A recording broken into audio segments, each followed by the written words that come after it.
In 2020, when most states were shutting down their economies and they were forcing unconstitutional lockdowns, we did something very different in South Dakota. Our state motto is, "Under God, the people rule," and I followed it.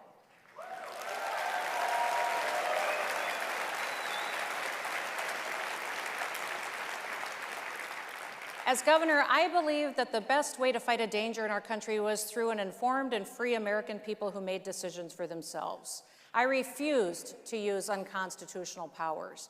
We never issued mask mandates. We didn't mandate vaccines. We never kept anybody from going to church, and we kept kids in the classroom.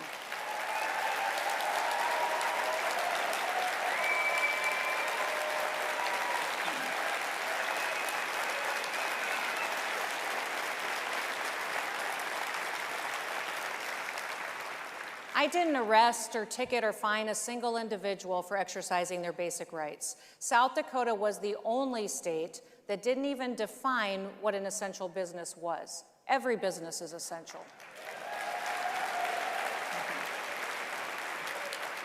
Looking around the world today, we see fundamental freedoms evaporating because of COVID lockdowns, but not in South Dakota. We drew a clear line, and the line between tyranny and freedom is getting more clear every day across our country. The left divides us based on our differences. Conservatives, we unite around our shared values.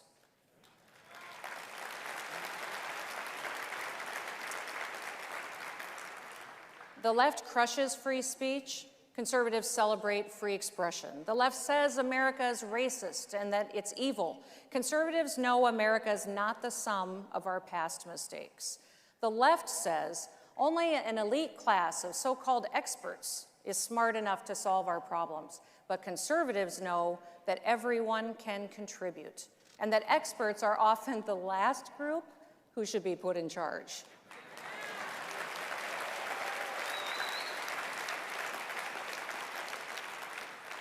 I want to tell you a brief story about a man who was not an expert, but he saved America at a crucial time in our history.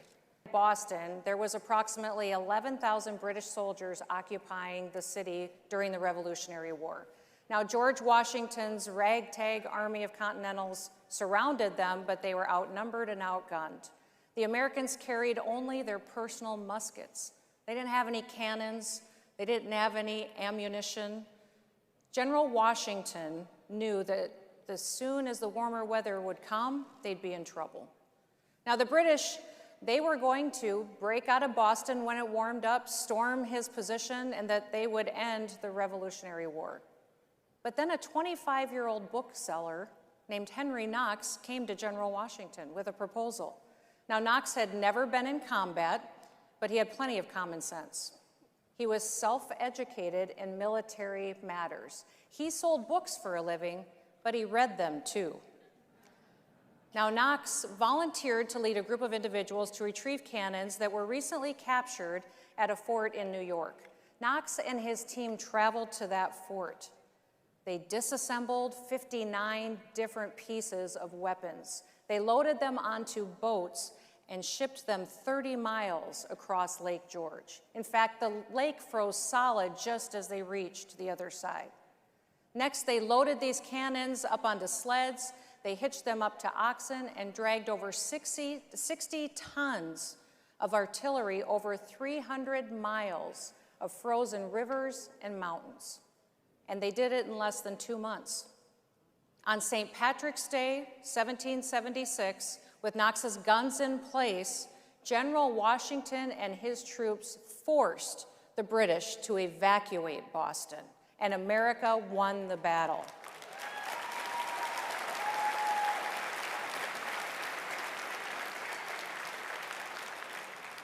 Now that's tough. That's American grit. And that's the kind of thinking and doing that we need today. It's not easy. And it won't be overnight, but it is simple. The question is, how much pain are you willing to go through to be free? You are part of a story that began a long time ago. It's the story of human freedom. Many chapters have already been written today, but you are writing a chapter of that story too. And what will it say? What should we do? First, number one, speak the truth. The left lives on lies.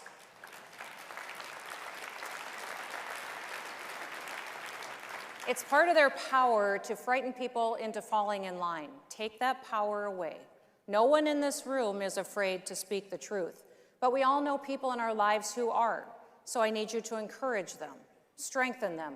Let them know that they are not alone in thinking that. Remind them that there is a reality and a truth still in this world. We can know it and we can live by it.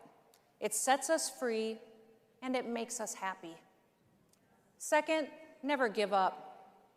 We won on mask mandates because people got involved in their communities. And we are going to win on life, first at the Supreme Court and then also in the states.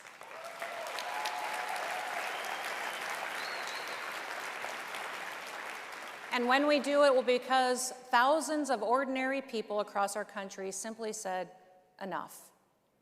National politics starts on your street. It starts in your neighborhood. Get involved, lead. Find the best fighter that you can and have their back in the trenches. That's the beauty of federalism. Remember what we are fighting to conserve. When I served in Congress, I'd often walk past the National Archives, and there's an inscription on the outside of the building that says this: "The glory and romance of our history are here preserved in the chronicles of those who conceived and built the structure of our nation." Think about those words. Glory, romance. The left never talks about such things. They don't even know what they are. We should talk about them more.